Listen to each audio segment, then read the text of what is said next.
오늘은 3월 8일입니다. 1944년 오늘 인도 북동부 정글에서 일본군 약 8만 5천 명이 국경을 넘기 시작했어요.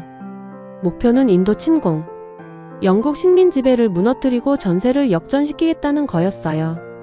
결과는요? 약 6만 명이 죽었습니다. 그것도 대부분 총에 맞아서가 아니라 굶어 죽고 병들어 죽었어요.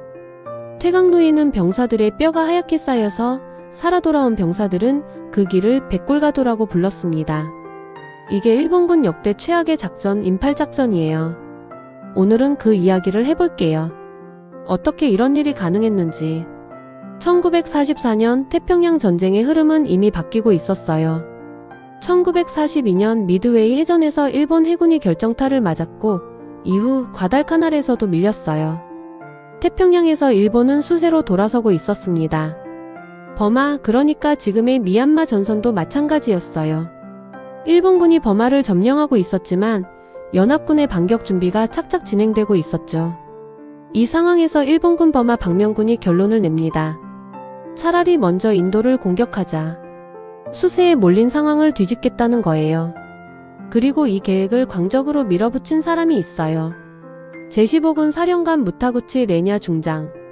이 사람이 임팔작전의 설계자이자 동시에 수만 명 죽음의 책임자이기도 합니다.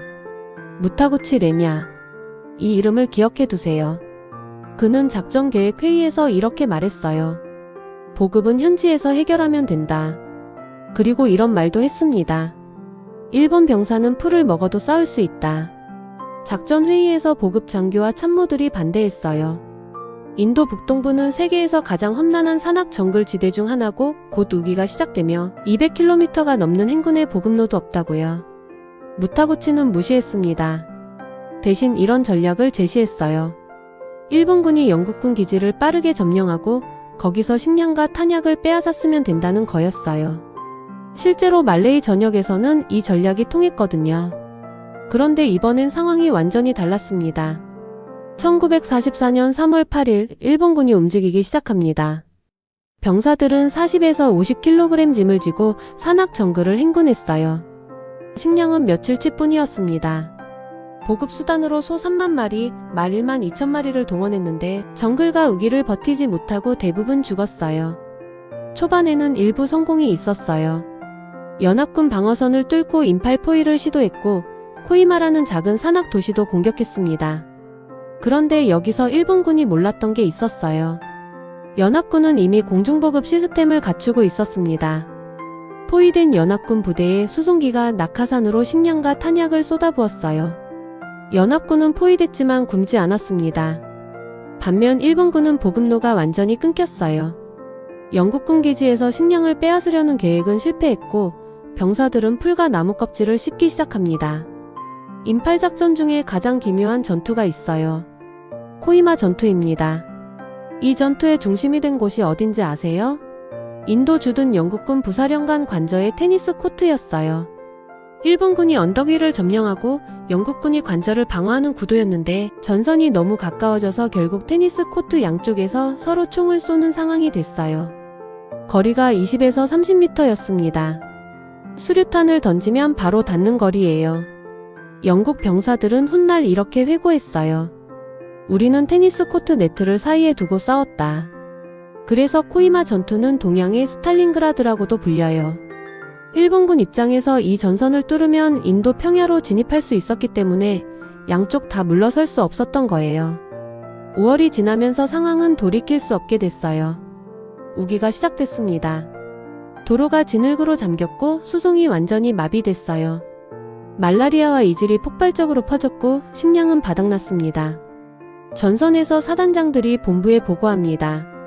병사들이 굶어 죽고 있습니다. 후퇴를 허가해 주십시오. 무타구치의 대답은 계속 공격하라였어요. 이때 일본군 역사에서 매우 이례적인 일이 벌어집니다. 제31사단장 사토 고토쿠 중장이 상관의 명령을 무시하고 독단으로 후퇴를 결정해요. 그는 이런 말을 남겼습니다. 15군 참모들은 사관학교 생도보다도 전술을 모른다. 그리고 병사들을 데리고 철수했어요. 군법회의에 회부됐지만 전후 일본에서 그는 유일하게 병사들을 살린 지휘관으로 평가받습니다. 무타구치는 어떻게 됐냐고요? 7월에야 철수 명령을 내렸어요. 이미 수만 명이 죽은 뒤였습니다. 7월 드디어 후퇴 명령이 내려졌어요. 그런데 후퇴가 더 지옥이었습니다. 이미 탈진하고 병든 병사들이 정글을 걸어서 돌아가야 했어요. 걸을 힘도 없는 병사들이 길 위에 쓰러졌고 쓰러진 자리에서 그냥 죽었어요. 퇴각로에 일본군 병사들의 시체가 끝없이 이어졌습니다. 살아 돌아온 병사들이 그 길을 뭐라고 불렀는지 아세요? 백골가도. 하얀 뼈의 길.